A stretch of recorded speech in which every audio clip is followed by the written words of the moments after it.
flop the nut straight, Teddy. See, here's the thing.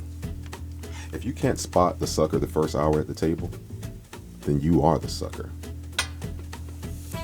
People like Doyle Brunson consider no limit poker the Cadillac of poker, the last pure game there is. Some people, pros even, won't play. They can't handle the swings. A good player can get a great hand cracked, go on tilt, and lose all his mind. One thing I've learned though, if you're too careful, your whole life could be a grind.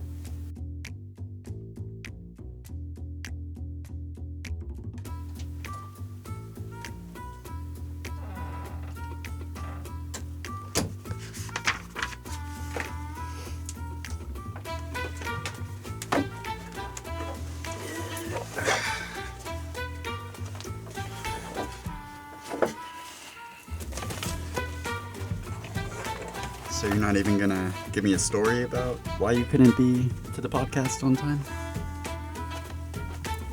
I was entertaining work. So you were nowhere near a gambling table? What, Dave? No. No. Alright. And that was the intro. Normally it's me opening something to drink and putting it in my mouth, but today it is David. And with that being said, welcome to another episode again of That's the Trailer.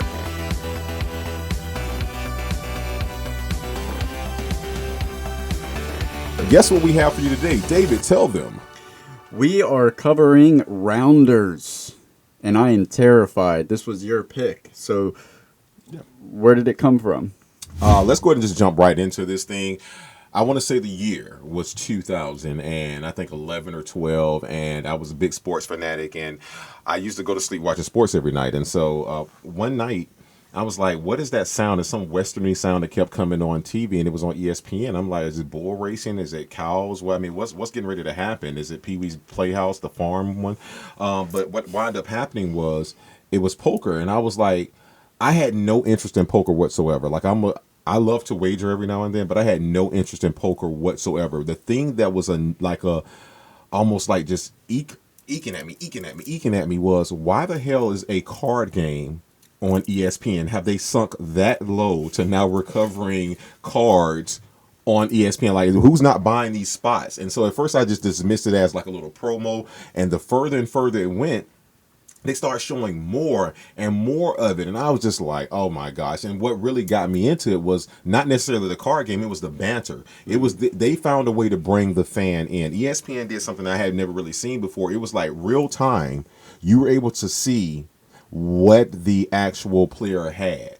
And so you became, it's like imagining if you're in a Fortnite group or a fraternity or whatever, all you people are at a table, and there's somebody, it's like 10 people at a table, and there's one representation of you at that table, and you get to see how this person thinks and what they do, and you get to see the numbers. And the most beautiful part about this, when I finally realized why they put this on ESPN and what made me delve into it, I say, oh man, I love this game for one, it's not even a game, I love this sport for one reason and one reason alone. It's how they say chess. It's chess versus checkers, how chess is a thinking man's game. For me, poker was the first time I can say no matter what two cards I'm dealt, I can still be a winner. There was no rules to say because your cards were better than mine that you would win. It became a game of, oh, I must outact you, outperform you, mentally defeat you, and make you a mental militant. You're nothing to me. So I never have done it for the money. It's always been about that mental assassination of you, letting you know there was nothing you could do to me. When I play Go Fish with my daughter, it's very similar circumstances. I have 7 cards. There's a whole bunch of possibilities in the lake. I know exactly where you're coming from. And by exactly where I'm coming from, he means no idea. So for my poker aficionados, this is what we're gonna do, man. Hey, listen. Hey, why don't you buckle up, big boy? Before you jump into the elevator pitch about the movie, and we move on from Hello Internets, just want to give everybody a quick reminder to subscribe, like, share, all that. You like, share. What about Sonny? Oh, I get what you meant. They should like and they should share. I see what you did there. Yeah, you almost lost me, and I'm going to be lost so much in this episode. I have not. I saw Rounders back in like 1999, 2000 for the first time, and the next time I watched it was this weekend. And you have been trying to get me to play poker for the entirety of us being friends, Yes. and I refused to. Yeah, so I was lost when I saw this movie. I love the performances. I love it. I love Matt Damon. I love Edward Norton. Of course, John Malkovich, John Turturro. But I was lost. Okay. I needed translation. But before we get into the movie, elevator pitch.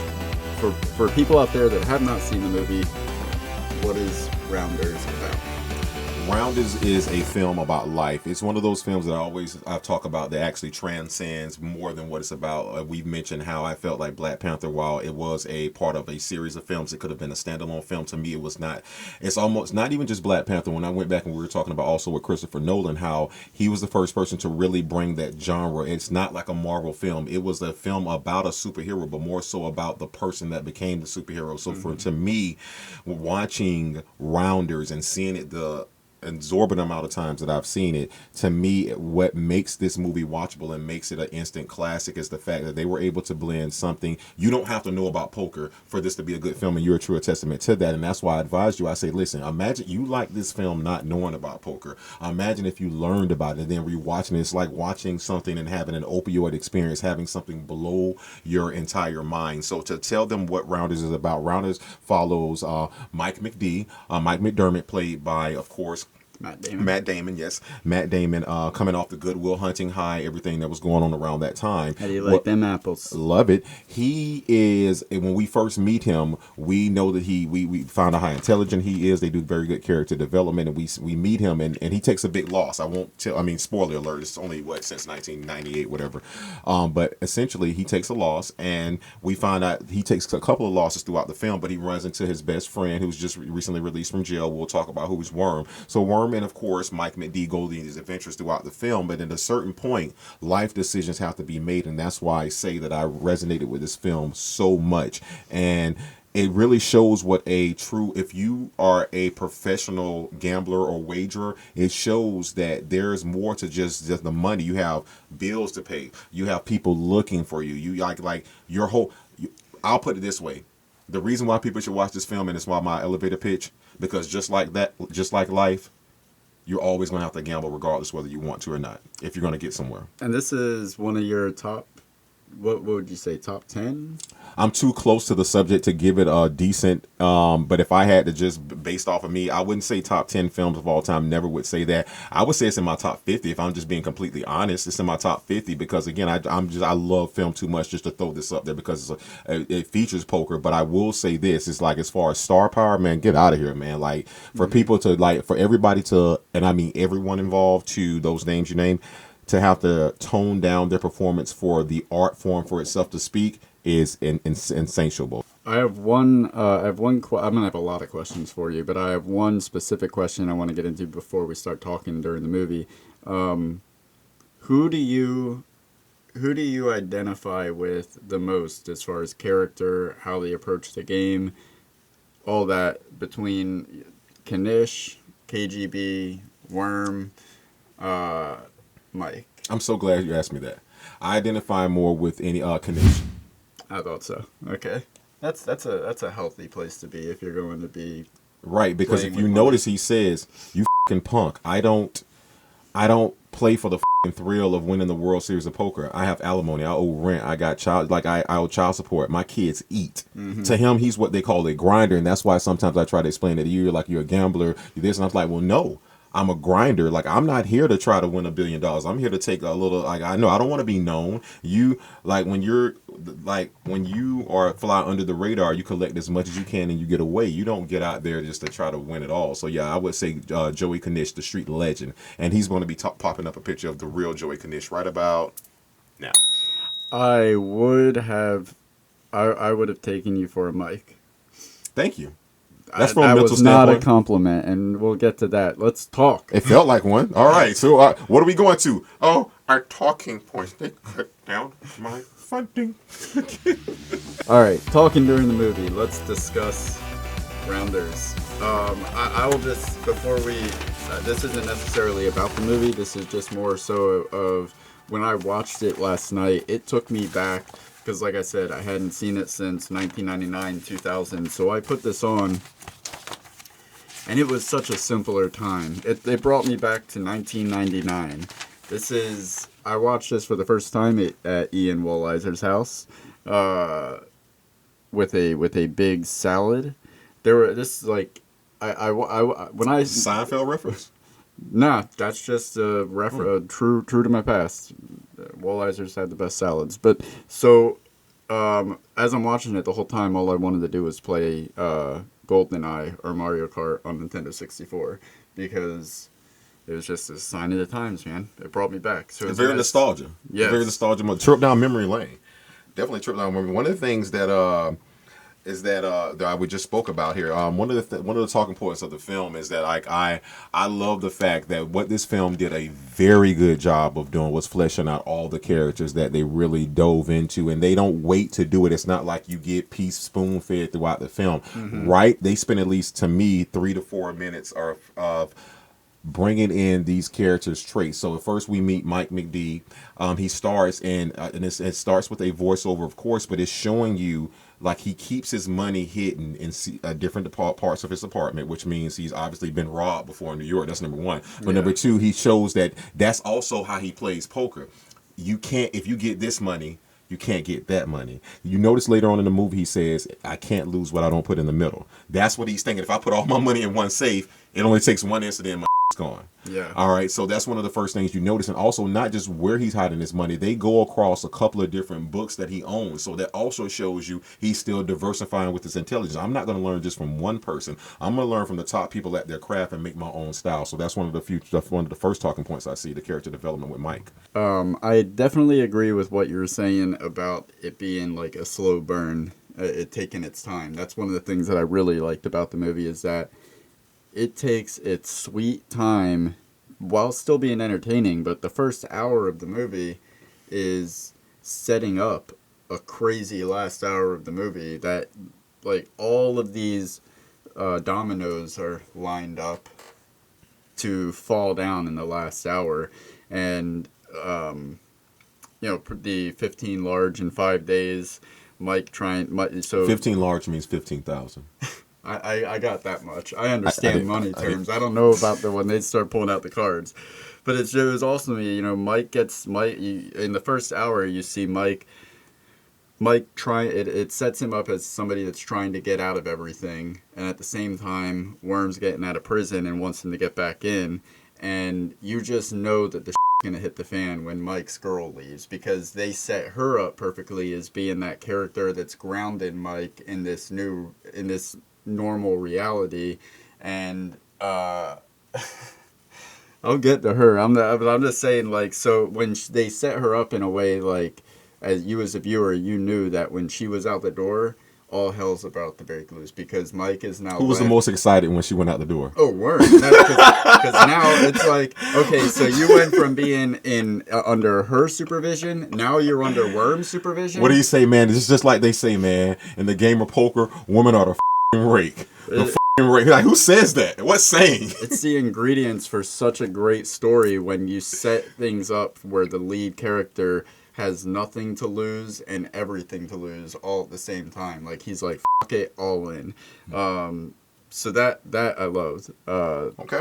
One of the other things that I like they talked about, and that this film basically shows you, is that they don't just, while it is a film that revolves around poker, still is a standalone film, they show you the different games of poker throughout the film. They're playing Omaha high and low, they're playing Chicago, they're playing high limit stakes and when they go to New York City, when they go to Atlantic City, once they go there. But one of the things that he says at the beginning of the film, which I resonate with so much, is that Doyle Brunson, one of the four founding forefathers with Amaretto Slim and guys of that nature, Doyle Brunson considers No Limit Poker the Cadillac of poker. And see, here's the thing. I know I only play No Limit Poker. I started out playing Limit. And what is No Limit Poker? Is it exactly as it sounds? It's like raw sex and road rash meeting each other. If I were to sit down at a poker game right now, I would still have no idea. Okay, so to the people out there, what it is like? Okay, so essentially, limit poker is exactly what it sounds. There's a limit to how much you can bet. You can bet this amount. You know that hey, I can only lose this amount of money. There's been a limit set. I like to ride, but I love my seatbelt. Like one of those things. And so if you have a problem with excess, you might not want to get into a no limit game if you are the kind of person that doesn't know when to stop. Yeah, and that's the thing about it. And see, that's the difference between what they say is a gambler and a degenerate gambler. You have to have discipline, and that's why you always say, "Well, hey, you're a gambler." And I always tell you, "No, I'm a strategic wagerer," because I don't like to gamble. Because now that gambling means I'm making heartfelt decisions that don't add up numerically. Would you say that Worm is disciplined? In poker, yes, but not in life. Okay. In poker, really? Yeah. I mean, even thinking about the municipal game? Yeah, because even before the municipal game, even Matt Damon character says he's like, his technique is flawless, but his judgment is off. He's disciplined to his principles, but his principles are skewed. There you go. Like, yeah. He feels like there's even later, we'll talk about later on in the movie, even when he gets caught, he's like, hey. He's like happy-go-lucky, but yeah, that's one of the things. One of the other things is that I really want to touch on one of the talking parts of the film is that I always like to do a movie tie-in, and so the first film we did of the season for That's the F***ing Trailer was Black Panther, and one of the things we discussed in that episode when T'Challa became king, it was the ceremony was during the day and the sun was rising, and then when he lost the Michael B. Jordan character Eric Killmonger later in the film, it was the dawning. I mean, it was the sun was setting, so it was falling on the kingdom. The comparison when I saw it this time, I was just like, I'm watching Rounders. I'm like, okay, he sneaks out from his girlfriend at night to go try to win some more money. Clearly, he's been doing good at it. It's at night, and so he gets wiped out by KBG. He loses three stacks of high society, which is $30,000. So that's at night. The very next scene we see once he's outside talking to Joy Kanish is that it says 9 months later. And 9 months later, it opens up with him doing the daytime, doing a completely different job. And so to me, that was done on purpose. It could have been 6 months later, 12 months later. 9 months is the term expectancy for a birth, for a child to be born. So he died that night. Like Mike McD died that night. Then they say 9 months later, he's born into a new life where and I told you, man, I made promises. I can't play. So to me, that kind of blew my mind a little bit. I won't get too far into this because it's one of my things I'd like to change. But I agree with there is definitely a perfect balance in this movie. The way what was it? Three stacks of high society. That's 10,000. Like you said, let me get 3 stacks of high society. Because remember, he walks in, he says 500. So he starts out with 3 stacks of high society. 30,000. In the end, he's left with 30,000 after the last game with him. Which, but you're still upset with him, huh? I'll get, like I said, that's one of I love that, but it's also one of the things that I would want to change something about that. But I told you that I thought that I saw one thing in this movie that I think I might that you may have not have picked up on. Mike has a horseshoe hanging on his front door, and you know what that means, right? Tell me, David. A horseshoe is when you hang a horseshoe upside down on your door, it's to signify good luck. Yes. I thought that was very ironic. Definitely, I mean, it was done on purpose. Oh, I'm sure it was, but it's just because I know that I've told you many times when you say I'm doing poker tonight, I'm like, good luck. You're like, I don't need luck. And I noticed that Mike says something very similar to his girlfriend. Like it's not luck, it's skill, man. So what the f*** with the horseshoe?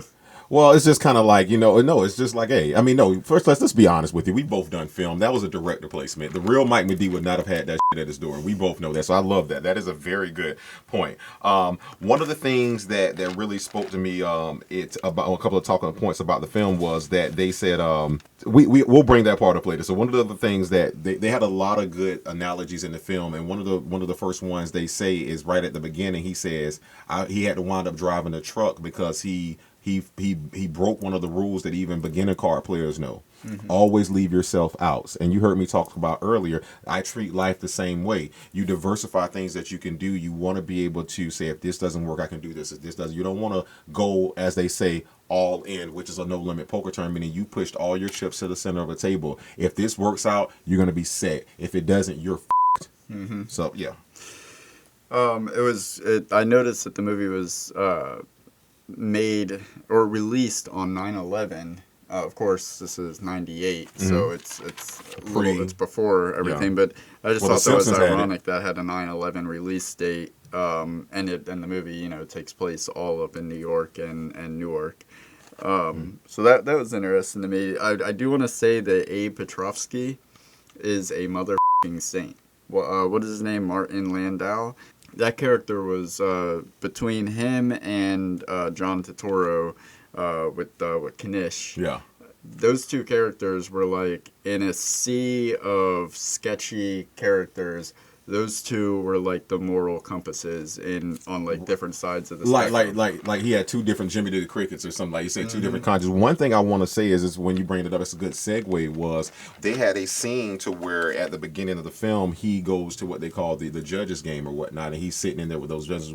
Easily one of the best scenes in the film. But there's a line he says, and of course I've seen this 297,000 times, but apparently upon my last viewing I heard Mikey say something I hadn't heard before. He leaves the game, he's basically like, any other night I would have loved to lay with these lambs. And so I'm like, it's not about what he's called them. It's like if you call someone a lamb, you consider yourself like a lion, like you're laying with the lambs. Like it's like he knows, like, oh my goodness, I could have just, he sees himself that way. And so in contrast, he considers himself noble, a lion, that's what he does. And then your best friend's name's Worm. I mean, because it could have not have been, Call me Worm. Yeah, Les Murphy. About Worm, I thought it was interesting. Edward Norton, because he did American History X right before this. So in American History X, he also plays a character that has recently got out of prison, acclimating in reality. But the contrast between those two characters are so crazy, because in American History X, he gets out of prison, he makes Edward Furlong's life better. This movie, he gets out of prison, and he practically destroys Matt Damon's life. So that I thought was pretty. It's good. Not good you say that. I would just say this. It's intriguing you say that, because again, that's what lets me know the director was so intent. And again, you talked about it being a slow burn. The reason why you take a chance when you make a film like this and you set up these characters for an hour until like a 99-minute film, because if it doesn't pay off, it's either going to be an A or F. And of course, I think they came out with an A on this as far as like letter wise, not Given, just letter wise. It came out with an A. But one thing I did want to talk about, as much as they set up Matt Damon's character of Mike McD, they set up Edward Norton's character Worm. I mean, they really want you. I think about this from the time we hear, before we even meet him. Mike's girlfriend said, what kind of guy's name is Worm? So she sets it up. His name is Worm. So then guess what? From the beginning, they name him Worm. You hear basically we meet him in prison while he is running like 6 different scams at one time. But before we even meet him in prison, you have Mike McDermott's character saying, Warren put us up on a scam a week, from selling kids oregano to having a start in 5, take a dive. And while that's funny, as I'm hearing that, I heard one thing that really stuck out to me. It was like when they got caught for having a start in 5, take a dive, they say the point guard gave him up. They gave Worm up. They said, Worm, we'll go easy on you, or Les will go easy on you. Just tell us who else was involved. He did not snitch. And the point I'm trying to make is that from that point, you can almost say, like, I'm not going to dive too deep into it, but their lives went just like this, because Mike says, I got to stay in school. So you got to stay in school, go to law school, and be living this life, while Les Murphy, Worm, is in jail doing this. Nobody, they never really talk about it, but they're living, like, you can almost say that. That's why Worm later on in the film says, why is everything I do so up and wrong, and everything you do so righteous and good? He still didn't even say, motherfucker, I took the fall for you. He never says, like, the culprit and code. It's like, damn, they're showing you these two different, their best friends going two totally different ways. Mike feels compelled to be there for him. Yeah, he probably feels guilty. Of course, is why he turned around at the beginning of the movie after he said he made promises. I'm just going to sit. Bullshit. You're a part player. That's exactly what Worm tells me you are. My cut's 25%. She straightens him up and get in there. Yeah. I don't have any more notes on the movie. I just have a lot more questions. Real quick, and before we go, I just had to get on this talking point. Before we go, what I wanted to speak on was the fact that just show her picture right now and show her name. Because I want to, show her dude. Like, acting-wise, I had no problem with her acting. And matter of fact, you can almost say her acting was so good that it pissed me off the more and more. Are you talking about Gretchen Mol? I know her name. Okay. But I'm trying to differentiate Gretchen from the Grinch. Because what I'm trying to tell you happened here was, like, from the fucking beginning. Like, I get it. I get he lost 3 stacks of high society. I'm not knocking that shit. But once you forgave me, fucking forgive me. Don't be holding. Wait, no, you wait. You wait. You said you had no more talking points. No, I do now. Oh, I bet Gretchen will do that to you. With that being said, like, dude. All right, all right, I get she sticks by him. Now, this is exactly what I had to write this down because I was just getting so infuriated. Like, okay, he comes home after his night with Worm. Mm-hmm. He didn't get no. He was out. What? You got it. He was out with Worm.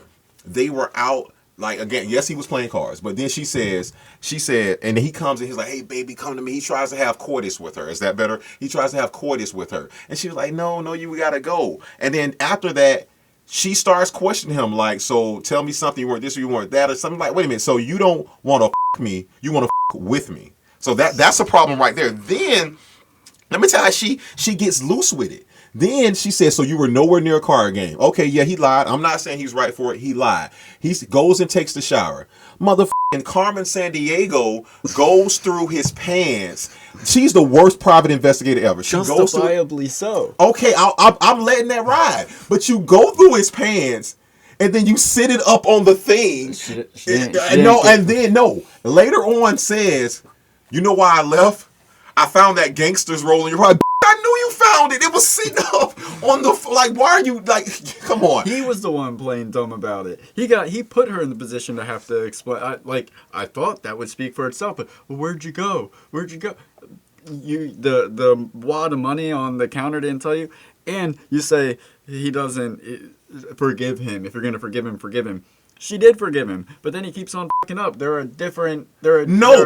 she was fucking with him like, hey, like, I might be hooked up for the summer. Oh, really? Hooked up how? Tell me. All she's doing is gathering information. Tell me. And then he was like, I think might be hooked up with a summer clerkship with Judge Mirachi. Well, she was like, what happened? Well, I went by last night when you guys were playing cards, and she looks at him like, he said they were playing cards. She's like, look, wait, honey, whoa, because that lets you know she beats on him at night. That's the part of the story they never brought. So he was like, honey, look, I didn't play. And then so he was like, I caught his eye and I read his hand blind, and so I got his attention. And she was like, so instead of coming home last night, you were out playing cards. Like, so she did not. How many times have I seen this? She didn't say, but she said that. How many times have I seen this? Fact check. So instead of coming home last night, you were out playing cards. All right. I respectfully disagree. I think that she is just, one, I don't see her as being like about it in any way. If anything, I thought you've been bleeping me the whole time. I thought she was being pretty cool about it. And when he went out all night and didn't even call her or say anything and she's waiting, I was like, oh my God, I would be dead. I wouldn't even come home. At that point, it'd be like, it's time to hit the highway. And then he just strolls in, but better believe, if I was out all night, did not call Angela, strolled in the morning to her obviously passive-aggressively angry with me, my response to her wouldn't be, go ahead and go without me, I'm going to hop in the shower. Like, he's just digging his own grave. You can't blame her for covering it up with dirt. She clearly wanted the best for him. She wanted him to be a Ken doll. She wanted the best version of him that she saw. And with that being said, furthermore, let me tell you how manipulative she was. Later on in the film, he comes to mute court late. He does come there late or whatever and all this other stuff. So what happens is, like, after Joey Knish shows up, and then he was preparing to be late for the actual thing. Right. Well, he had it now. He definitely had it. So after Joey Knish shows up, they leave. Or whatnot, and so when he come back, everybody's going. So the next scene cuts to Matt Damon trying to find. He's like, "Hey, I was looking for you." She's like, I didn't want to be found. Okay, let that ride. Okay, whatever. That's cold. I like that, baby. That's some cold stuff to say. So I don't want to be found. Then she said, and then he was like, well, I'm sorry. She was like, hey, such and such were waiting on you at the lawyers meeting. And then he tries to apologize. He was like, you know what? He's like, Joe, I missed one meeting. She's like, that's not even why I left. Like, goddamn. You are trying to set this man. Why did you even bring it up if that's not why you left? The moment she said such and such were waiting on you, he said, I missed one meeting. And you know, we can all attest to that. Like, I only missed one meeting. She's like, well, that's not why I left. Mm-hmm. Oh, so since that didn't work, you're going to keep trying to jig me. I get it. He lost $30,000. I get it. But you stayed. Did you stay? You know what I said? Yeah, she stayed. Because he made a promise that he wouldn't fuck up. Who was like lead that counsel? again. Who was lead counsel? He was. Yeah. And if she was smart enough, that's why she wasn't lead counsel, because she would have stayed if she was that smart. And that's a talking point. Maybe he became lead counsel because she pushed him and wanted the best for him. I thought that it was that was one of my problems with the end, is that he walks away from her and to go to Vegas. Like, he didn't walk away from her. He tried one more time. He was like, I'm talking about us. He already had his eyes set on the horizon for the West. He was, and she had her set on her eyes in what she saw on him, not the horizon. Her eyes in what she saw on him. That's wordplay for you. We won't get it. This is not going to become a Killmonger thing. So we will just agree that you think she's the devil, and I think she's a saint. Well, you know who won't be getting best artist for this film? Hey, she played it good. Oh, no, she did. I won't take that from her. She did. All right, you ready to move on? I guess. Not emotionally, but picture-wise, yes. Let's hit Big Fikes. Fikes. F-I-K-E-X. Or, as we call them, Fikes. All right, I got 14 Fikes for rounders. I keep wanting to call it Boiler Room. I will do it before this. Please don't do that, because I will never let you come on the show again. Don't do that. Really? Yes. Well, no. I mean, you do a lot of heavy lifting. All right, just don't call it Boiler Room. Okay. Great. All right. Number 14, Book Smart. Early on, Mike is seen taking money out of a poker book called Super System. This book was written by real-life poker legend Doyle Brunson. I know that. Okay, that's why I was looking at you. I was hoping for you to... Well, I was actually hoping you would grab my book that I bought, because that's one of the books also that they show in the film quickly there. If you could show it to them. Dan Harrington? Yes. Bill... Jesus Christ, give me this. All right. All right, yeah. All right. I don't know shit about them. All right, just like the Bible. I don't have any notes about them. I Great. have Doyle Brunson. All right, and Mike also quotes Doyle Brunson plenty throughout the movie. Do you know what this is on my shirt? 7-2? Is that A no. Doyle Brunson. Okay. Wake up, hello, L. Go. Wait, a Doyle Brunson. What is a Doyle Brunson? 7-2, because basically my shirt says I don't even fold my laundry. Meaning, with any two cards, you can win anything. It's about your attitude, your perception, your mental aspect. Yeah, not folding. Was that like a famous pair that he Well, had no, or so you didn't know that. What happens is, like, pocket aces are called pocket rockets, kings are called cowboys. Certain card combinations have names, and the 7-2 is a Doyle Brunson. Okay. I mean, why are you looking at me like I don't know what I'm saying? I've lost enough money. The shit is going over my head. I'm just trying to catch up to it. Don't shit on me and tell me your shit. Number 13, written in. Writers David Levian and Brian Kopelman both have cameos in the film. You could spot them in the Atlantic City poker scene as two players used to illustrate giveaway tells. Right, and speaking of the tells, we'll speak about that later. But again, not only them, Daniel Negreanu was in the film. They have, of course, had Johnny Chan in the film. So they really played homage. And Johnny Chan, is that the guy that was wearing the glasses? Mm-mm. Okay, see. Yeah. It's Johnny Tran. No, it's Johnny Chan. I'm messing with you. That was him. Yeah, that's the guy that on the video we were looking at when they reference him twice. Because remember, Mike plays back out him later on in the film, but it's almost, so that's what connects the dots. Mm-hmm. That's the callback. In the beginning of the film, he's studying him. It's on a VHS tape. Like, he's seen this tape a million times, but then the callback is later. He's in Atlantic City one night. He runs into him. It's like, oh, shit. I don't have the money to play with him, but I got the mental wherewithal. Okay. Number 12, Barely History. Right before a worm is released from jail, he shaves his goatee off. This is the same goatee he sported in American History X. You might also notice that his hair is shorter in this scene than the rest of the film. This is because Norton's hair was still growing back from shaving it completely bald for his neo-Nazi role. Yes, and as we talked about before, the only difference was this time he came out of prison in American History X completely a different person. He came out of prison in Rounders completely a worse person. Yeah. Or at least just the same. Nah. That's right, because Mike does say at one point he's just going on his instinct that that his friend is still his friend, that he didn't change. Right, exactly. Number 11, Nev Nev Campbell turned down the role of Joe. You know why? Because she read the script and she knew that wasn't the type of she wanted to be. Oh my god, there's going to be so many to bleep out in this episode. That's what I said. Number 10, The Company You Keep. Rounders marked the second time in 1998 that Oscar winner Matt Damon would work with either a former Best Actor winner or nominee. Damon co-starred with two-time winner Tom Hanks in Saving Private Ryan, and of course Edward Norton, who was nominated for his role in Primal Fear, as well as American History X, which was completed a year before production began on Rounders, but was not released until after Rounders in 1998. They took a real big chance with casting both of these gentlemen because of the fact that when you think about the people who've worked with Edward Norton and the people who've worked with Matt Damon and how they both are perceived in the acting community, the fact that you're able to get them to come together on the screen and then make us believe that they were actual best friends, it speaks to their caliber of acting, the actors that they are. Mm-hmm. Number 9, do you feel lucky, punk? So who is Mike McDermott's favorite actor? Clint Eastwood. Okay, so this is on that. Matt Damon's character's favorite actor, Clint Eastwood. Matt Damon would go on in 2011 to be directed by Clint Eastwood in the film Hereafter.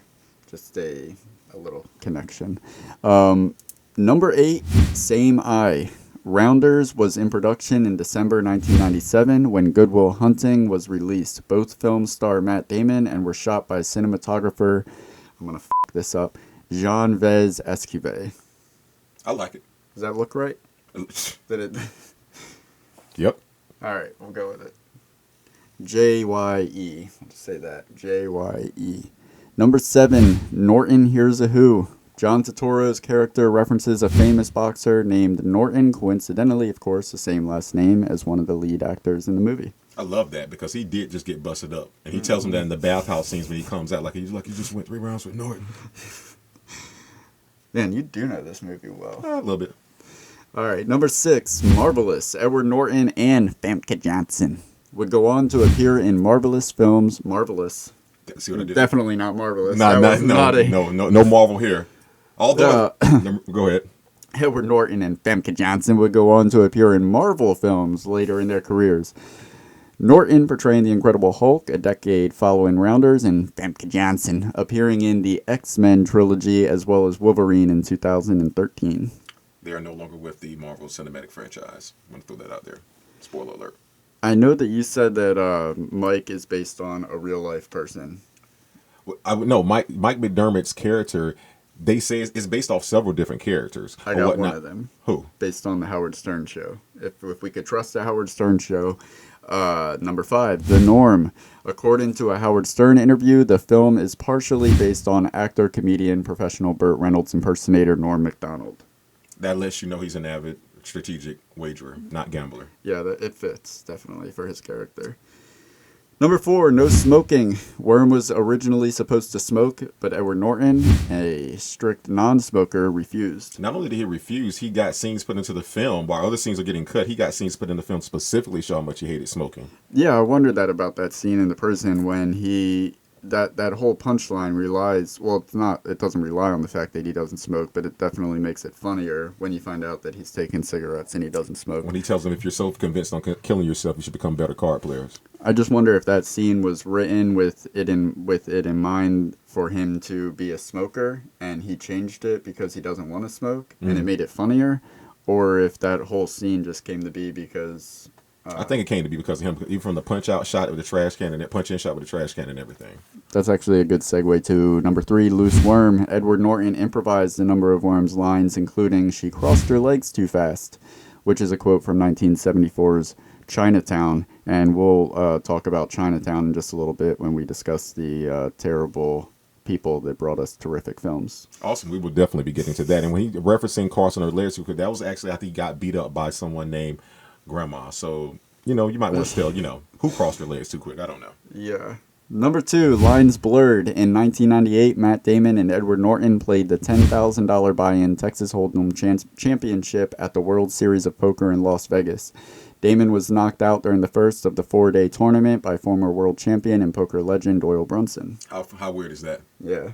He even in real life, he doesn't know when to walk away. That's your opinion. That's not mine. And I will get to that. I will elaborate on that opinion when we talk about what we would have changed about this movie. Okay. Number 1, Another Round. A sequel to the hit film has been in talks for quite some time. There's even an IMDb page created for Rounders 2 under the project title, The Audition Basics in Power. But who knows? In 2018, when talks of a sequel came up during the film's 10-year anniversary, Matt Damon denied the possibility, saying there wasn't a market for a film like Rounders 2. Side note, although these comments were made 1 year after Damon made Downsizing, so let's not pour our trust into him regarding what the market is thirsty for. Damon doesn't even seem to follow his own words. In 2016, he teased about talking to writers Kopelman and Levien, saying they had a great idea for a sequel. Fast forward to just last year, in September 2019, the topic came up again when Poker Pro Daniel Negreanu, thank you very much, you got it, tweeted, "I need Rounders 2. We all need it." Tagging writer Brian Kopelman, who responded, "It's never too late." However, Kopelman previously conceded that he and co-writer David Levien don't control the rights to the film, and I don't think Weinstein is in the position to make that call at the moment. So who knows? Take all that and make your best judgment call whether or not you should be excited for Rounders 2, but I would not bet on it. I see what you did there, and I don't want to. I'm not going to fold my opinion. I'm going to let you know I don't want to see a Rounders 2. Sometimes we've talked about how much we love film, and I'm a firm believer in the classics. Sometimes classics should just be that, and sometimes stories should be left up to interpretation. I don't want to know. That's what makes our argument that we're going to have later so great. We both feel separately about him going to the World Series of Poker at the end, but we don't. If they come back and tell us what happened, now either you're right or I'm right. We're both wrong. It's like, no, let's let the conversation go. When you used to read books, all books don't have sequels to them. Let your imagination flutter sometime. I don't want to see a sequel. I don't. Yeah.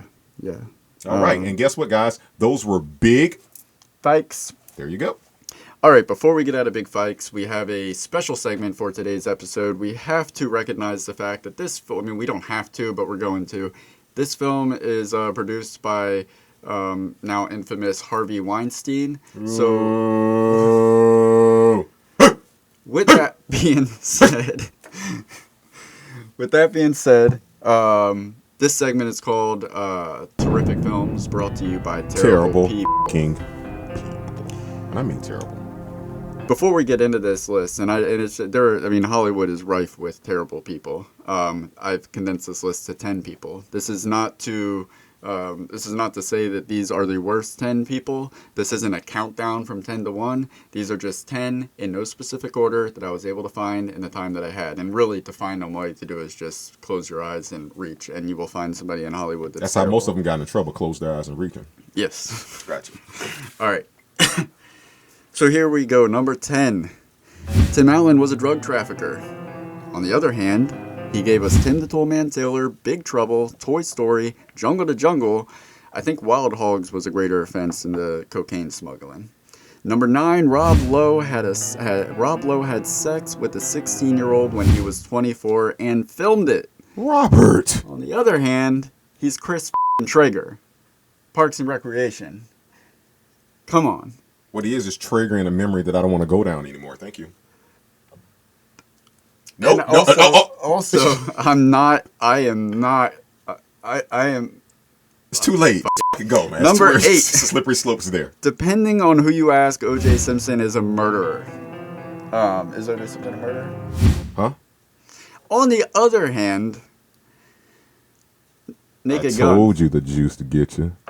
Naked Gun. Yeah. Hertz commercials. Running through the airport. Those badass knees. Number 7, Winona Ryder is a shoplifter. On the other hand, Heathers. Number 6, Mel Gibson is a sexist, racist, abusive, weirdo piece of shit. On the other hand, Lethal Weapon. Hey. Yeah. I did like Lethal Weapon. Yeah, I mean...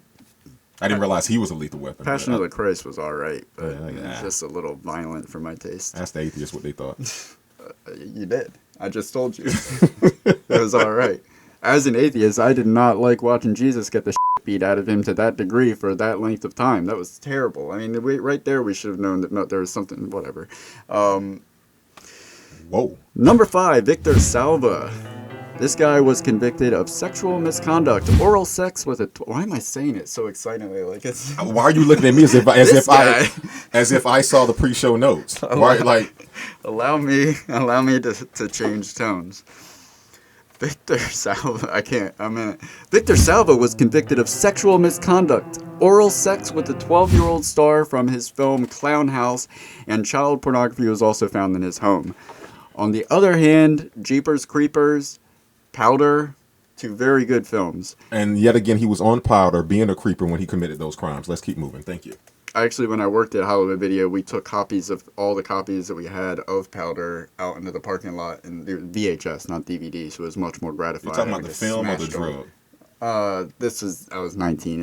Again, I was talking about the film or the drug. To clarify, it was the film. Okay. We also threw some copies. I feel bad about the Michael Jackson, but we threw Michael Jackson's concert around out there in the parking lot too.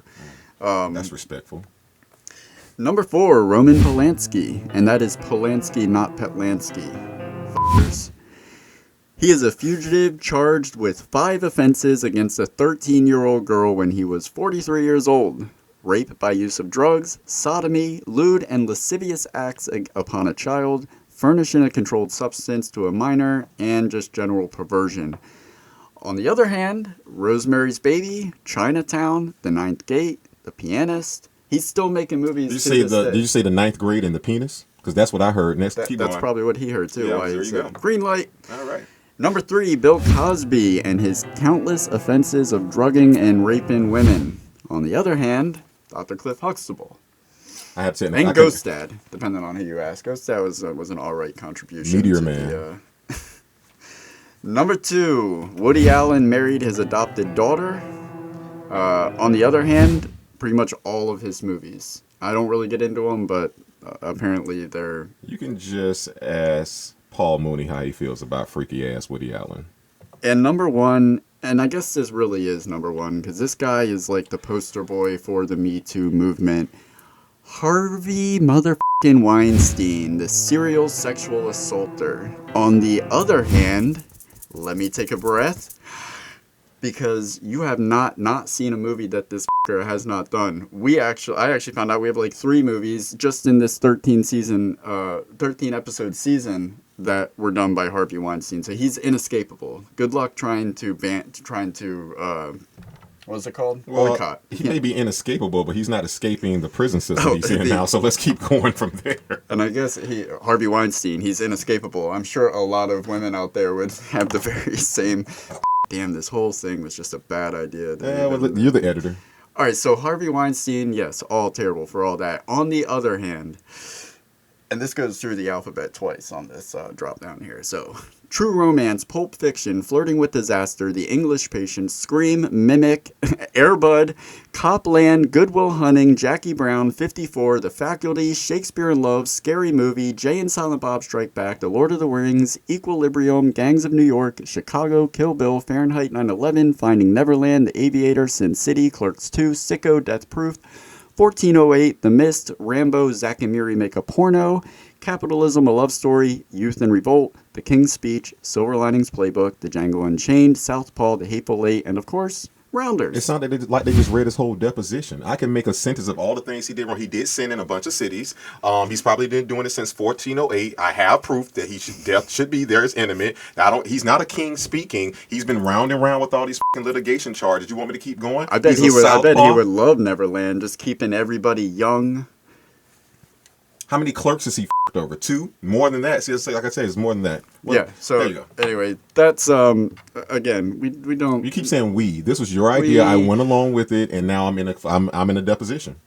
We don't support any of these monsters, especially Winona Ryder with her dirty shoplifting. Especially... Damn it, man. Everything about this is wrong. Let's just move on. All right. All right, here we're back here. Guys, you know what time it is, where we talk about our favorite scenes of the film. And for me, I had to narrow this down from 90 down to 3, but hey, somebody had to do it, so why not, therefore, and me. Now, one of the first scenes that I really did like about the film, it happens at the beginning, is, again, the judge's game. Because to me, there's so many things going on. When he first walked in, he says, in this room of brilliant minds, there's not one true card player in here. So he's already letting you know you can be educated, you can be book smart. Doesn't mean you're going to be a great poker player. You have to have a different mindset to play this game. And so he's sitting here with people with double PhDs and all type of letters that we don't even know that they have. People that can start or end his career. But within 30 seconds of him being in that room, he shows them, not only do I learned everything, just the psychological standpoint of the game. That's where they really show you about people's tales. He only saw one person's card, and the person's cards he saw had a busted straight. But he looked around that room and was able to point out everything everybody had. And they were all like, get the out of here. Like, hey guy, your first assignment, come pull up a chair next to me. Oh, I don't play cards. So that was one of my top scenes right there. Did I take that from you? When he delivers the papers to the judges, yeah, that's probably municipal. Yeah, no, I would say that's like my number 2 scene for sure. That because that is when Matt Damon is at his greatest, when he's being a smart ass and like proving to a group of people he's a smart ass. And this is like fresh off of Good Will Hunting again with the how do you like them apples. That was his how do you like them apples moment when he bet for a clerkship with one of the judges, ended up proving him wrong. Speaking of that though, that was the callback scene. Remember when he finds Worm later on in the film? He said, hey man, I thought you were the janitor. Yeah, that was the Good Will Hunting callback. I thought you were the janitor. That's what I do, man. I do this. Okay, I'll go again. All right, so to me, one of my other favorite scenes was Worm trying to wiggle out of the bathroom. When Grandma first confronts him in the strip club, their dialogue for like the first 90 seconds is that of epicness because there's a backstory there. Grandma used to run with Worm, and he used to be like, he's like, hey man, you were my partner. He was like, I was your lackey. He's letting me know like you shit on me for so long, and so he was like, hey man, I went out on my own, and guess what I'm thinking? He was like, oh, you're thinking now? That's good. So notice.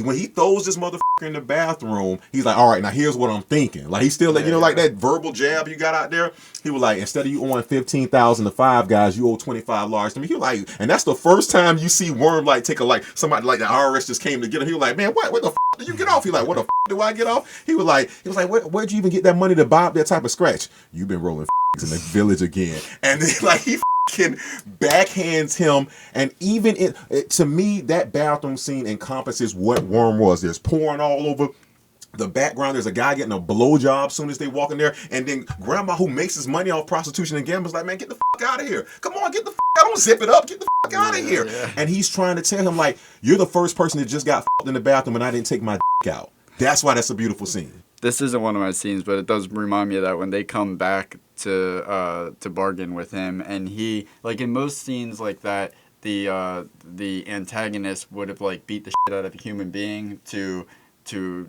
show their strength or what they're going to do to, like, as a threat. Mm-hmm. He beats the shit out of his dog. Oh yeah, you got to catch him in the act. He's so low level. All right, my number. This is my number 1 scene. When Worm beats the guys in prison. This was like there was like at least 3 punchlines in this. So he's playing them for their smokes. He takes their smokes. So first you find out he's leaving. He's getting out right then. He's like, you play me tomorrow. You win them back tomorrow. No, they can't. He's about to get out. They realize that. They're like, you can go get a pack of cigarettes anywhere. Just, give them to you. You're being an asshole. That right there lets you know that he is all about the principles of the game. He doesn't give a shit about... He doesn't care. It's not about being able to go out and get his own cigarettes. It's about the fact that he won those from them. They lost. They don't have their cigarettes anymore. And then the punchline, you don't even smoke. That was... that was awesome. But what makes that scene beautiful is when he gets in the car later on with Matt Damon's character, Mike McDermott, and he says, man, it's like 2 different economies in there. There's trade and there's cash. I gotta skim enough cash off the guards to lose it to the white guys to get protection, but then I got to trim enough smokes to keep me accustomed to the lifestyle I'm accustomed to. Like, he's letting you know, like, all this is happening. But I do, that was on my honorable mention list. But what my number 1 scene really had nothing to do with cars. It had more so to do with life is when he's with Martin Landau, and when he comes to meet him for a drink, and he was like, hey, what are you drinking? He was like, gin. Always gin, showing he's from a different era. And he was saying that he's a judge. He's always had a passion for law. But he was a child prodigy to be like a prophet or a rabbi or something of that nature. And so he basically got ousted from his village. and he left to go do something. His family, like he disgraced his family by going to do it, and he basically tells Mike McDermott, Matt Damon's character, and because Mike asked him, he's like, man, he's basically telling him, when he first started that conversation, he was like, that was an impressive trick you pulled with the cards. And Matt Damon was like, oh man, thank you. He was like, but that was altogether different trick you pulled by missing mute court. And he was like, well, I apologize. He's like, you ain't got to apologize. You just got to work harder.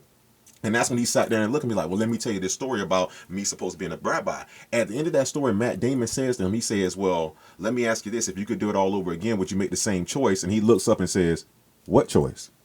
To me, that was the essence of him saying, like, dude, you got to be who you're going to be regardless. What everybody else is saying, what you should do and you can do. If you innately believe it in your heart, no one should take that from you. And that's why I say this is not a poker film. This is film that has poker aspect, but it talks about life. What did you hear me say earlier in the opening? The reason why I resonate with this film so much is because, to me, poker is that ultimate game, just like chess, to where there are life aspects happening, to where no matter what two cards you give me, I'm going to be a winner regardless. Yeah. I determine the rules. Yeah, there's another time when Mike talks about how it's not really a choice, where he's like, I know I shouldn't be here, but sometimes reasons don't matter. Yeah. Yeah. Yeah, that's what he went back. Yeah. So that's one thing. One last honorable mention before, because I know we're wrapping up honorable mentions on the scenes. You mentioned it, but you didn't bring it back up, is when he says he comes to KGB's establishment like 12 hours before owing this motherfucker this money. And he was like, I'm looking for a game. He was like, don't you owe me money? He was like, that's my money until tomorrow. Okay, let's go. And what did you say? Like, as a person that you owe me that money, like, I want you to go more in halt, but now I just want the money now. But he says that's how much that they both were into poker, that he was willing to risk, like, this dude really got money. They gambled for it. He was all for the gamble. That scene, that's one of our honorable mentions, of course, that whole scene, but what sold it was at the very end, when KGB says, he beat me straight up, pay that man his money. Pay him that man his money. After he was over there doing the little. That was after me, like, I was up and down in that scene. So I was like, walk away. No, and see, he understands this. You know why he didn't walk away is because of what he said at the beginning of the film. After he plays them, they play heads up twice. He wins the first time, and he says, I can leave now, paying back Landau's character all his money and having $5,000 and only owing somebody. He was basically would have been only down $5,000. He gets up and walks away, and then he says something. But again, same thing he called back to the beginning of the movie. If you're too careful, your whole life could be a grind. He went from owing $5,000 to up like $35,000 in like 2.5-3 hours. All when he caught his tail. But we'll talk about tails later. I call that luck. Get the fuck off the show. Jesus Christ. You have another scene, or is that your last? Yes, but we're about to make one. It's called David Leaves the Show, because he just called it luck, and I'm trying to break down the algorithms within the numerical structure of a confine of inertia that you can't seem to understand. At the end of the day, it is cards that are being placed in your hand. So just like in life, yeah, you can use a certain amount of skill to do the best that you can with the luck or the hand that you've been given, but at the end of the day, there are reasons why people that are putting forth the same exact effort as we are in a completely different position, whether it be better or worse. It is not all skill. And when somebody is handing you a card, that is the most condensed version of there is a certain amount of luck at play. You have a computer, I have a computer, person C has a computer. We can all make different things. And that's the message. My number one scene, not my number one scene, but definitely in the top 3, is the municipal game. One, when they get up there, they're like, come pick me up in 8 hours. Like, that, I know that is all right with you. Like, you're like, yeah, sure, 8 hours, normal game. I'm like, I've never fucking played an 8-hour game. I've never done anything except for editing. Go into you don't even know if you're welcome there. Pick me up in 8 hours. You get paid to edit, right? Yeah. I get paid to play poker. All right. What are we talking about? Hello? What I do like about that scene, though, is when, like, he makes it abundantly clear. Do not fucking go in there. It's either me or it's you. It's not both of us. He's sitting there. Everything is going so good. And they set it up like you could just... There's something about the tone when they set a scene up like that where everything's going too good. You know, like, all right, this isn't the movie. Hey, man, I met this guy down at the bowling alley. And my face did exactly what Matt Damon's face does in that moment. Like, and it hung on his face where he's just like... this is all about the beef. Like, I had it in the bag, now I don't know. Oh, and, he knew. And it was definitely... He knew, because I'm going to let Mike call this line out. Mike, yell this from the background. What's the phrase we always say when we think somebody's cheating or they're doing something? Hey, Sarge. He's base dealing. Son of a bitch is base. Hey, Sarge, I caught a hanger on what? Hey, man, don't get agitated. And he says that to him like, aren't you guys supposed to just read us our rights or something? Like, don't get agitated. Y'all be, you boys working? Yeah, that scene, that was great. I've never seen a white man get called a boy and felt like it was a slave movie. That's the first time I felt ever. He was like, you boys working? No, sons. We's not working together. Jesus Christ. Yeah, very good scene. Very good choice, man. Great choice. All right, let's move on to scene stealers. All right. Quick recap. You're the recap. On the board. Put my girl on the board. Put my girl on the board. Episode 1, Black Panther, we have Okoye. Episode 2, Tenet, we have Robert Pattinson. Episode 3, The Living Wake, we have my man, motherfucking Michael motherfucking Connell, rooting for you still. Who is going to join those 3 winners on the board on episode 4? You go first. I went first last time. You want? All right. So I got honorable mention to Matt Damon. He was great. Obviously, he carried the movie. That's no easy task. He did it without. He was great.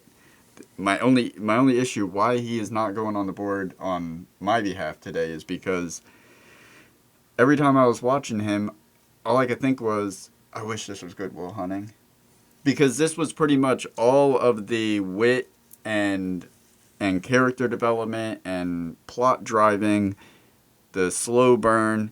It was everything great about Good Will Hunting, plus a whole bunch of fucking poker. So if I want to watch Rounders and not deal with the poker, I would just watch Good Will Hunting. And Matt Damon, this was so close in proximity to when he did Good Will Hunting. He even had pretty much the same wardrobe in a lot of the Definitely movies. had the same hair. He made me want to watch Good Will Hunting instead of watching Rounders. John Turturro's another honorable mention because he's just... I usually see him play an asshole or some kind of prick. In this, he still had that, he could be a prick. But he was, at the end of the day, he was a really good friend. Are you talking about Joey Knish? Yeah, Joey Knish. Mm-hmm. And he's such a good actor where he could be so menacing and make you laugh and feel comfortable at the same exact time. The range on him is insane. And just his character, Knish, was like with Martin Landau's character, it's like a nice grounded person in all of the chaos. What does he say? It's not about the thrill of the win, it's about the money. Continue. Okay, you got something that you... No, I know. This is your no. You go. No, you're giving us your number one. I will not talk on your number one. Right, Go. my number one is Edward Norton. Call me Worm. Les Murphy. He's just... It's his character because he's so off the hinges. You never know what he's going to do. You can always expect him to not shut up when he absolutely should shut up, which is entertaining to watch. Was it not because the first moment we meet him, he walks out, nobody talks about his Michael Jackson moment. He walks out of jail, sees Mike McDermott. He's like, he does the whole, I'm like, what? Like, I'm back. Like, he does everything. Like, I'm not rehabilitated. He's like, I am back. Let's get this. He does everything big. That's what's so great about Edward Norton. Whatever he's doing, he leans completely into it. And in the interview, this even confirms what I said in the interview with Lisa, that as much as he gets a slack for being an asshole behind the scenes in production, I think he is such an awesome actor. Oh yeah, agreed. So if that's what produces the performances that he's given in movies like Primal Fear and American History X, so you're going with Edward Norton? For sure. Okay. I want to say definitely real quick, honorable mention to Joey Knish's character. Like, it was really between him and the person that I was going to say for the number one. He just didn't have enough time on screen to really let his character, while his character was fleshed out, like... he was that. We never saw a father figure for Mike McD, but if there was a father figure, he says it at the beginning of the film. The closest thing to it's like me and Mike. Me and Mike are friends, but when we play poker, you're not technically friends anymore, and that's why he says Joey Knish, a street legend. He basically a true grinder. He's like the closest thing to a friend I can have in here, but tonight I don't want to see him because that's when he came with the 3 stacks of high society, which is how much money again? 30,000. Look at you learning. Ding. All right, I don't want to learn these things. you should. All right, with that being said, but like I say, Joey Knish, like he really drew me into the point where I went and researched who he was later on, like the real character a couple of years ago. But it was just like, man, because he's that friend to him when he said, even at the end when he saw his friend all fucked up and beat up and everything, he looks at him and says, you know what? You need the truck, I can do that for you. You need me to call a couple people, buy you some time, I can do that to you. But for the money, I gotta say no. Yeah. And to me, that's a true friend. It's like, man, he saw that as he's a smart businessman. Correct. He saw it as a bad investment. What did he say? He was just gonna buy you a few days. Right. He said, like, if I give it to you, I'm throwing it away. If 500 won't help you, what's 1,000? What's 2,000 going to do? But my number one artist goes to, got to put them on the board, and it's fair because they were there the whole time, is going to go to Matthew Damon. The reason why I went with Matt Damon in this is because of the fact that I had to look at it from a perspective of, number one, an actor, number two, a poker player, and number three, a person. They asked him to, his range was so all over the place. He had to be a boyfriend. He had to deal with being a boyfriend, being a professional poker player. Was he really a boyfriend, though? Yeah, he was. Nope. Team Joe. Hashtag Team Joe. If you say that, if you say so, yes. But anyway, he had to be there. But his character, should I say? I'm sorry. Okay, Matt Damon had to play in a relationship. He had to still aspire to have his dreams on what he wanted to do as a poker player while still having to deal with a friend who had a sickness at the same time. So they're asking him, he's vouching for people. Like he's obviously a respected poker player in the community. So he's putting his career on the line. All these things are happening, and I'm watching Matt Damon have to deal with this. I mean, you see him break down. It's only one time where he really breaks down in the film, and it's not when his girlfriend leaves, to your point. It's when he finds out that Worm has put him $7,000 into Hawk. You know what Hawk means? Nope. That means in debt. Okay. There you go. Ding. So basically, context clues. When I go with Matthew Damon, the reason why I'm saying it is because his character was asked to do more. Sometimes we fall guilty to what we're asked to do. And while I must tell you, like, I agree with you. I know I haven't really talked about it, but I think, again, Edward Norton is one of those. I don't like to consider him a best actor. I want to say he's different, and we don't have many artists like him in the game. And while for all his eccentricness behind off scene and all that other stuff, which I actually don't agree with from what I've read and heard, I've never worked with him, so I don't know. What I can say is, though, that I've loved him from a child when like I said, that raw feeling of watching him in Primal Fear.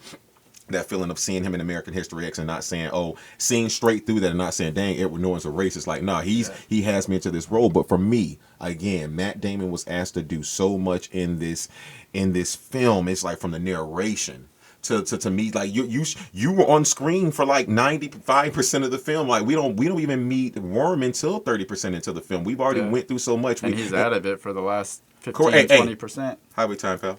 Like, I need a shirt that says, like, that's come on, I'm saying. So for me, it's going to be Matt Damon on this one. So I guess we got to go to our infamous coin flip. And what I always notice is that you flip the coin. No, you know what? Let's not leave this one up to a gamble. All right, I'm not going to encourage this lifestyle with you anymore. I just want to give you Matt Damon because I agree with everything you said. Edward Norton just kind of had to come in. I mean, he came in hot. He did great in his character, but his character required less, and it was easier to have fun with. Les Murphy, see what he did there? Call me Worm. But Matt Damon definitely, and like I said, my only problem with Matt Damon's performance was that it made me want to watch Good Will Hunting, which he was awesome in. So. Yeah, I think let's not gamble today. All right, so let's go ahead and welcome Matthew Damon to the board. Let's get a round of applause there. Congratulations, Matt Damon. All right, ladies and gents, you know what time it is. It is time for somebody to get wet. You know why? Because it's done. It is time to work those jaws and tell us why they need a bigger boat. And what does that mean? We're going to now talk about our favorite lines from the films, our favorite quotes, the one that just made us just, go, David. if you want to die of cancer, you really need to learn to play cards. When Worm gets our cigarettes, that Love it. yeah. But that speaks for itself. We'll stick with Worm. When he gets in the car and Mike's telling him that he does not play poker anymore, he's looking at him. He's trying to figure it out, and he just blurts out like, "So you're like a student now?" Like, he was so disappointed that he was just a student. I was like, "Damn, friends like that who needs enemies?" Damn. I got another Worm. When he's playing with the Russians, he says, "I'm sure you're just talking about pierogies and snow and." Hey, you want to see this next card? No Sputnik at the table, no Russian, no speaking. And that's another term. And snow, because that's all that they get in Russia. And the reason he's saying that is because of the fact that when you it's like if me and someone else speaks German, and we start speaking, I can be telling you, hey, I have this card, I'm doing this, so it's frowned upon. So that's why he's saying that. Speaking of Worm again, they gave him so many one-liners, and this is one of my friend Mike's lines that he likes to use. I see a mark, I take him down. And to me, that was so visceral, so assassinating. It was like, look, bro, I'm not, because there's a line in the film. He says, Amarillo Slim famously said, you can shear a sheep many times, but skin it only once. And so when something like that happens, it lets you know, hey, you can't let a person just keep that. Take them down, man. It's a mark. Yeah. I brought up my last one earlier when he says, "I know all the reasons I shouldn't be here, but sometimes reasons don't matter." Mike, when he goes with Worm to Graham's. So we'll just move past that one. The last line that I have is Kanish when he says, "I don't play for victory, I play for money." That's the same line that we were talking about when he says, "My kids eat, I owe rent, I pay alimony, and I got stones not to chase pipe dreams of the World Series of Poker." You punk. Yeah, I definitely remember that. And that's funny because I'm going to end on Kanish as well. At the beginning of the film, even though he knows he should save Mike, he looks at him, he's like, "I understand. Fight the power." And he just wait, like he knew. And when he lost at 30,000, who was right out there for him in that trench coat? And that was the longest I told you so ever. He was like, "You want to eat?" You don't notice he asked him if he wants to hit the J right there too. They don't show it. That's weed. He was like, "You want to hit?" He was like, "Nah, man. You know why? Because nothing gets you higher than losing $30,000. There's no drug out there for that." All right. And those are bigger boats. Let's move on to cast, crew, or you. Today we are going to be speaking with Lisa Gorlitsky. Or as you know her, the Twirl Girl. All right, so let's move on to that interview. Check it out. All right, so our guest today has been acting for nearly 3 decades, appearing in films and series that you know and love. We know many of you 90s kids remember the show California Dreams. A lot of you same 90s kids probably remember a show called Silk Stockings. She's also in Sex and the City, Without a Trace, Law and Order, Search Party, and Friends from College. What do all these things have in common? Lisa Gorlitsky. Lisa also played Sherry in Rounders, which is why she's with us today. Thank you so much for being here, Lisa. Oh, it's my absolute pleasure. Thank you.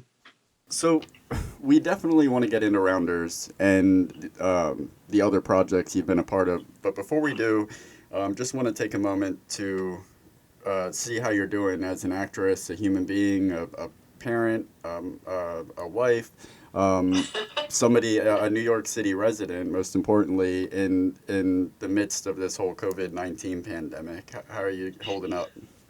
It's, like everybody else, it's crazy. It's the new normal, I guess. I have pretty severe asthma, so I know what it's like not to breathe. So I have sort of a skosh of PTSD with that.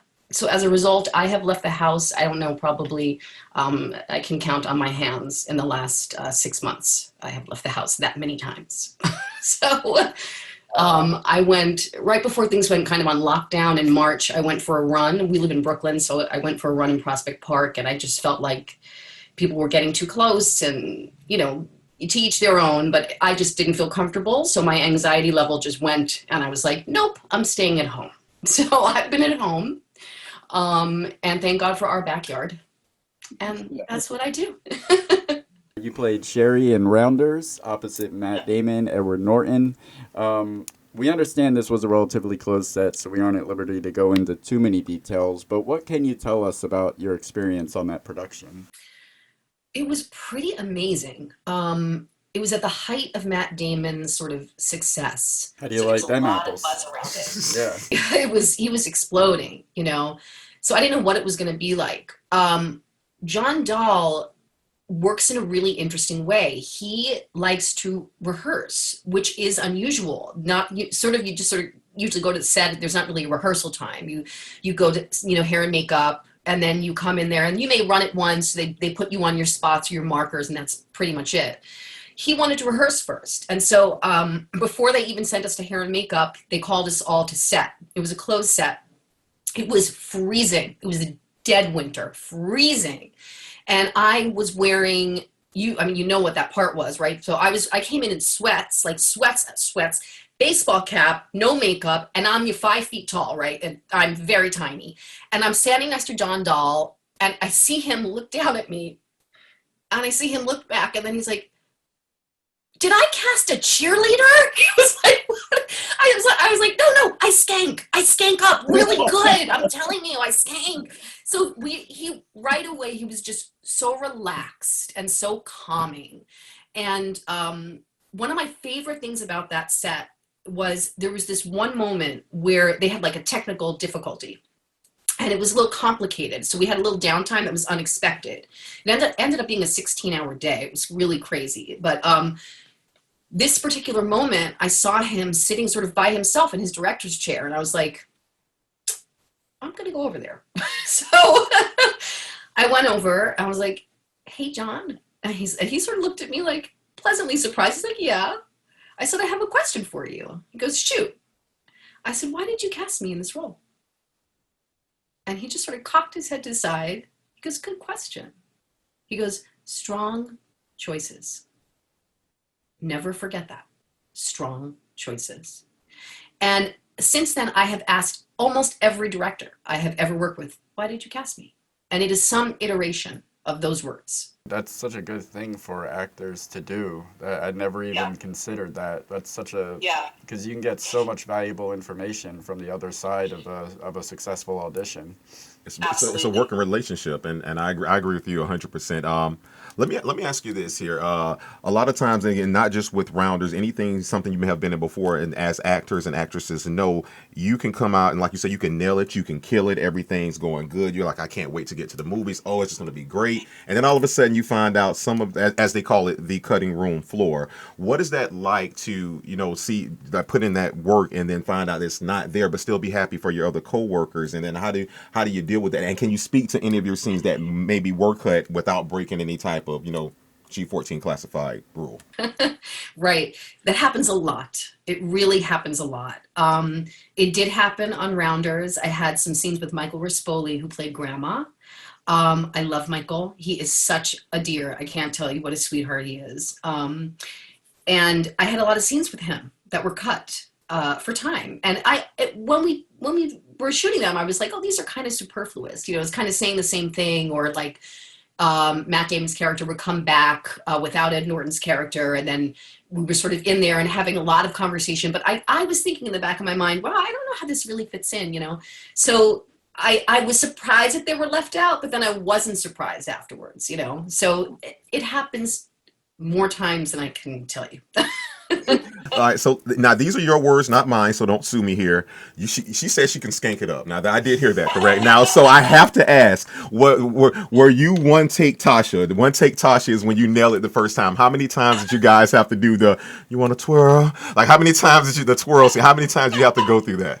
Well, okay, so because it was such a long day, and we did quite a few scenes in that day, and it was probably the 15th hour. It was really crazy, and they did first did point of view from Matt Damon and Ed Norton, and so they did their parts, and then they turned back to do my point of view, and I have to say to you that Matt Damon could not have been more amazing. I mean, a lot of times when you're that big of a star, when they turn around, they have like stand-ins for you. They don't stay. He made sure to stay because he wanted to give me his emotion and feedback from what I was doing.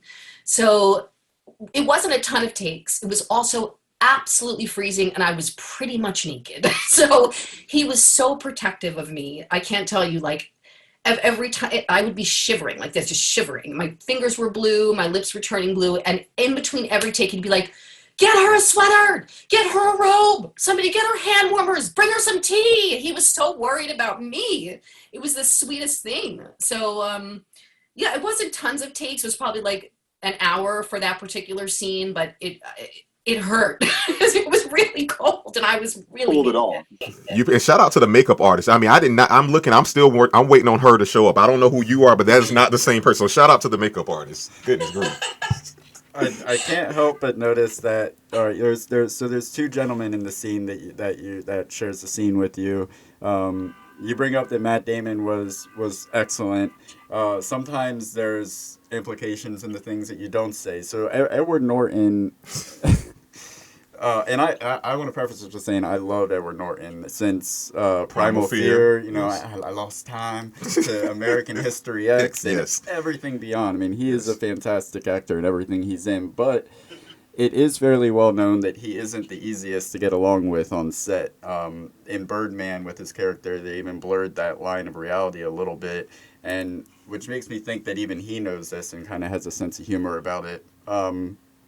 But what is it? What was it? The experience like working with Edward Norton?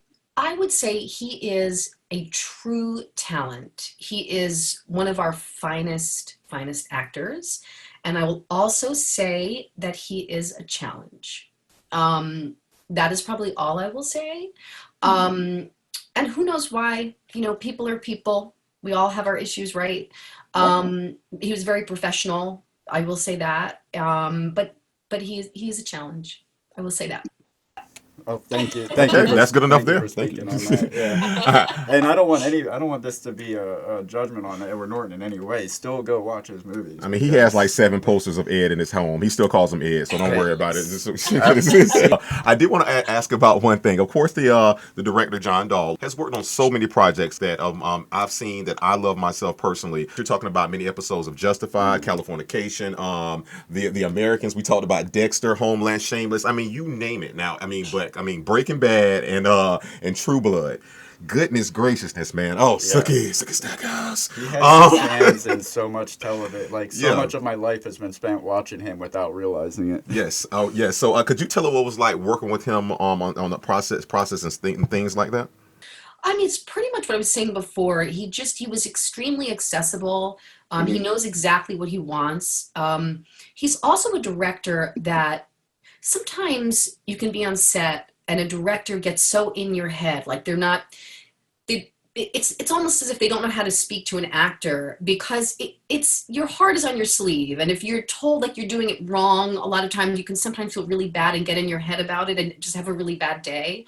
And he has a way of communicating with an actor that makes you feel good about yourself. So even if he wants you to do it a different way, like, you don't take it personally. You don't feel judged. You don't feel like you're doing a bad job. You feel like he trusts you to be able to do it and take the note. And so you trust yourself. So it's a gift. It's a true gift. Not everybody has that. Like I say, it's rare. Just like you said with Edward Norton, one thing working with him was a challenge, but it's night and day from what I'm hearing with him. Like, because most people expect when you're working with directors for it to be a challenge, but you're saying he's the exception, not the norm, and for a good reason. Yeah, I mean, I've worked with, many people like that. I'm not saying everybody's like that, but when somebody is, I mean, I've seen it happen to actors on set where I think to myself, oh, I feel so bad for them because I know what's going on. Like, they're feeling like they're just stinking it up, and the director's not communicating in a way that makes them feel confident to do their job. They're communicating in a way that makes them feel really self-conscious and bad. So he's just one of those that's like very uplifting. That's what I took away from him. And his great gift of, giving me the note of like strong choices and stuff. Like, it was very memorable for me.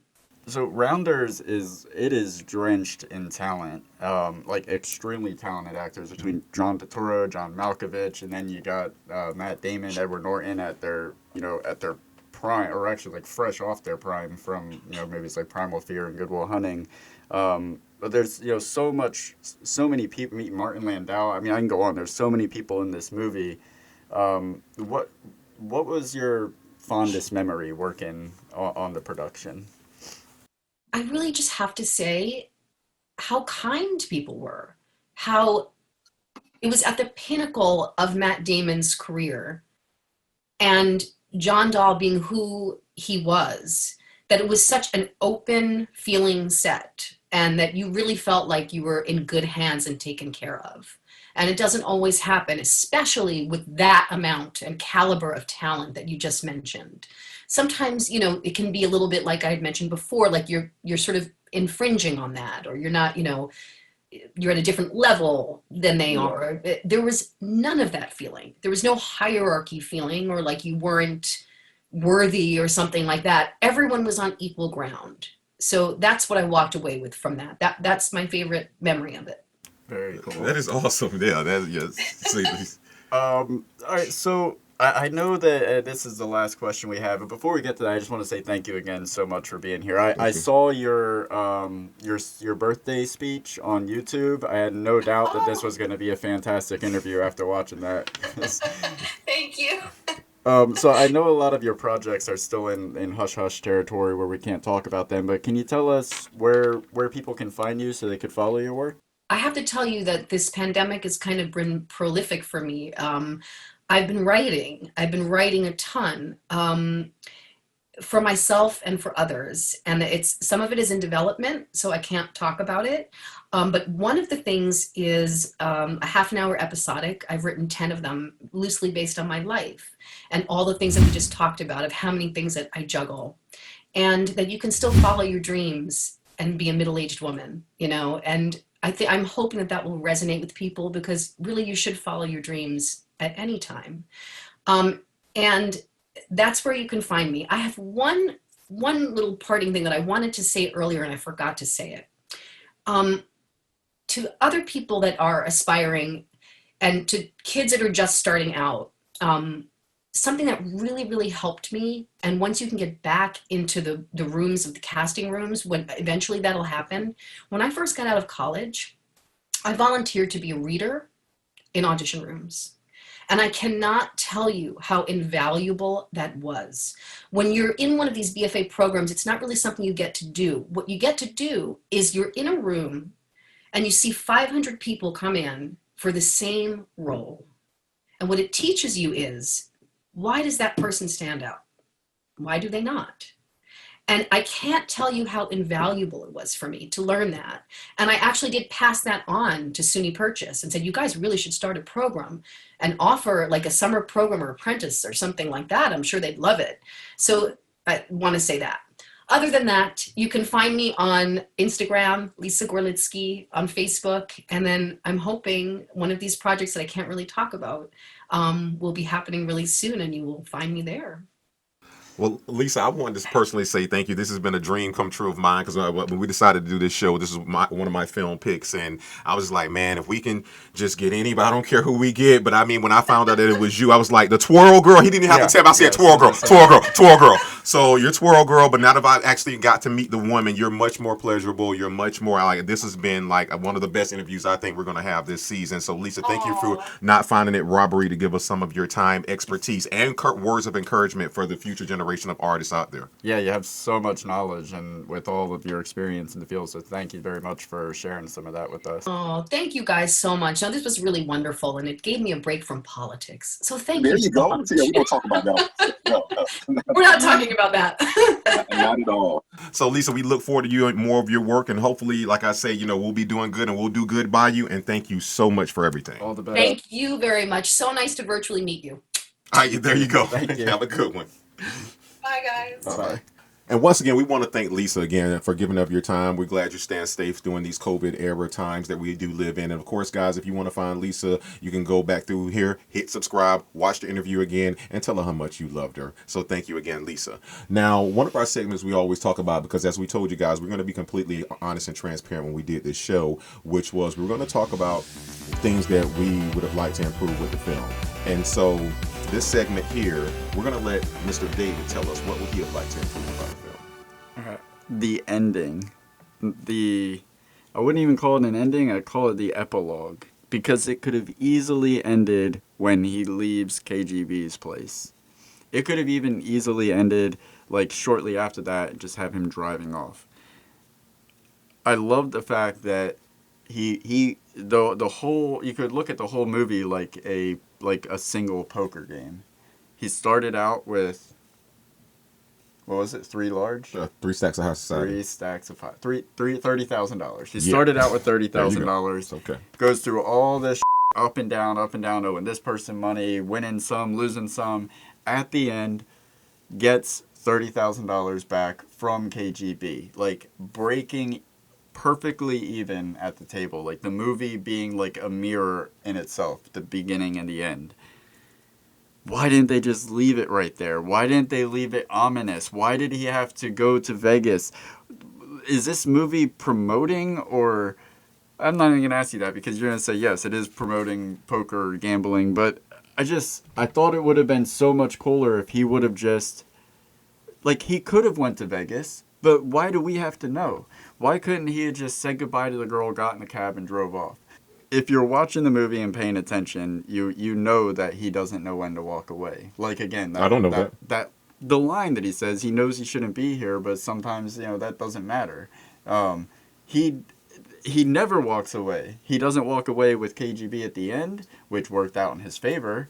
He doesn't walk away with KGB in the beginning, which nearly destroyed him. So he also doesn't walk away from Johnny Chan in Atlantic City. And he doesn't walk away from Worm. Worm had to go run away from him. He just was going back home, hit the highway. So we know this about him, that he doesn't walk away. So they could have just left it obscure. And we could have made that decision on our own that he's going to Vegas. But it could have just been, they could have tied it up so nicely if they would have just left it with breaking even, and there it is. Because now I kind of want to see a sequel. I want to know what happens to him at Vegas. Isn't this the tea kettle calling the pot black? You have directed multiple films, want something wrapped up in a bow. They wrapped it up in the wrong kind of bow. Oh, okay. They over wrapped it. That's what I'm saying. Okay, all right. If I could change one thing about this film, it's how David feels about it. Because at the end of the film here, the reason why it is okay with me what happens is because of the fact that, again, they leave it up to interpretation. His voiceover says, I'm going to Atlantic City. Does that grand prize have my name on it? I don't know, but I'm going to go find out. To me, it's, again, remove the poker aspect from it. What they're saying is, we've all been knocked down beginning of the film. Mm-hmm. We've all come back up. We've all had the moment where we could have went left or went right. But at the end of the film, he's saying, with all my experiences, what I'm not going to do is not know. So if you want to be an actor, if you want to be a photographer, if you want to be a skydiver, school teacher, whatever it is you want to be, once you've been through everything, the true testament of who you are is moving forward after everything you've been through. So them simply saying him beating KGB and then, it's over with, no. Life still goes on. That's why I gave him Best Actor, because he had to put everybody's else dreams and ambitions above his. Obviously, it's not life obvious. So you knew he was going to Atlantic City after that. No, I didn't. But obviously, life goes on. Obviously, after girl and guy get together in a Disney film, the movie ends with their marriage, but they go on to become miserable. We know things like this, but the Disney film doesn't tell us they move on to be miserable. It ends with the wedding. I'm saying that KGB, him breaking even, that is a perfect final. But why are you surprised? He says it early in the movie. He was watching VHS tapes of the World Series of Poker. You didn't think he was going? He says it earlier in the movie, so why did they have to put it on the cap? Like, KGB was a perfect final chapter. Him going to Vegas, that was like chapter 1 was it a gamble? Of a new book. It's a film. Oh, thank you. Yeah, I appreciate it. All right, I will give you that. Thank you. It is poetic in the sense that it begins on a gamble and ends. No, it's on not poetic. It's poketic. and it's like the fact that he will never stop. You don't know that. Oh, I mean, we do know that. Because they said in the film a book of time, for a guy who doesn't play poker twice in 1 week, Mikey. Oh, Petra, sweetheart. Petra. Yeah. Call me. So you don't have anything to No, change? and like I said, if I had the only thing I wouldn't what only thing I would change about the film is again would be the talk of there being a second film, and that's directly related to that film because again I mentioned earlier I don't like sequels. I don't want to see another Coming to America. I don't want to see New Jack City, Nino's Revenge, or he really did make it, Ice-T's. But I don't want to see all that stuff, I man. think they should Sometimes. do Rounders 2, the story of Joe. No, Rounders. And why would you can't even call this Rounders 2? It's like here we go again, around again, merry-go-round. It's like no, man, leave it how it is. Merry-go-round was Tenet. That was Tenet. We did do that. Yeah, Thank you so much. So those are what we could and would change for the film. Fxxks Given. Last subject. Hold on, let's bring that in a little bit better. 3, 2. And you know what? I really don't give a fuck what you think, but I'm gonna tell you how many I don't give in our next segment. Yeah. I like that you wanted to take that back, do it again better, so that you can just open it up and don't give a what you think. That's what she said.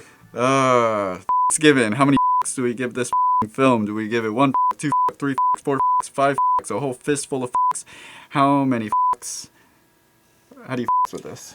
This is and take this loosely, no pun intended. This is my first fistful of man. I fully with this film on multiple levels. Like I have got to. I mean, it is like listen. Like I'll go to fisticuffs for this. Like I love this film, man, because again, I told you, it is not a poker film. It is filmed with poker aspects about life. And again, is it the best film ever? Hell no, I'm not saying that. I'm saying for me personally, I give this a fistful of. I mean, I wanted a gaping hole of applause on this. So you're all in on the. Oh, you finally got a reference. It only took him 90 minutes through the show. Great job. I give it 3 because it is a poker film. Okay, it is a great because film. you needed subtitles. You want to give it 3. Yeah. Okay. But I will digress in just a second. It's a great film. It's got great acting, intriguing plot. Like I said, perfect pacing, sets everything up nicely to knock it all down. I like that it didn't dumb it down. That is one of the things that I like about it, because most movies today would be afraid of the fact that, oh man, a majority of the audiences out there don't know anything about poker. They don't speak this language. They're going to be lost. It's going to be lost on them. They made this movie for people that love poker, at least as far as I can tell from somebody who doesn't love poker. That's what I like about it. At the same time, it took away a lot of the. Like, I couldn't be in the moment with the characters the way I usually am with a movie. I had to wait for the character's reaction to decide, oh, that was something good that they just did. And in the meantime, I can't really pay attention to what's going on because I'm too distracted by what I don't understand.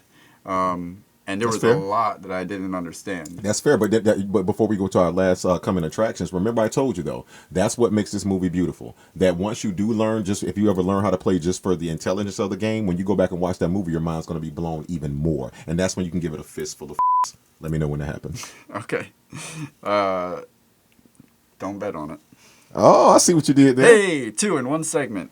All right. Let's move on. Yes, coming attractions. What do we have coming next week? Hey, listen, I don't want some of my money. I want half my money. You better pay me in full. Paid in motherfucking full. Is that Cameron talking to the executive producer? He got 3 bricks on you right now? Yeah, for that $8,000 he got paid. That's another story for the next show. All right, so yes, next week, next Thursday, we will be covering Paid in Full. Be sure to subscribe if you have not subscribed. Hold on. What? Subscribe. Oh. If you're watching this right now and you look up and you see subscribe and not subscribed, what? So yeah, please hit the bell so you get notified. We do a new episode every Thursday, highlights every Tuesday. We try to keep it as entertaining as possible. And yeah, so do it. Tell your friends about us. Do it. Share it. Do it. Hey. And I think that rounds that up. Yeah. Hey, man. Let's fold. Hey, let's fold. Let's get the out of here. All right. Have a good week, everybody. Superman's alive. Ow!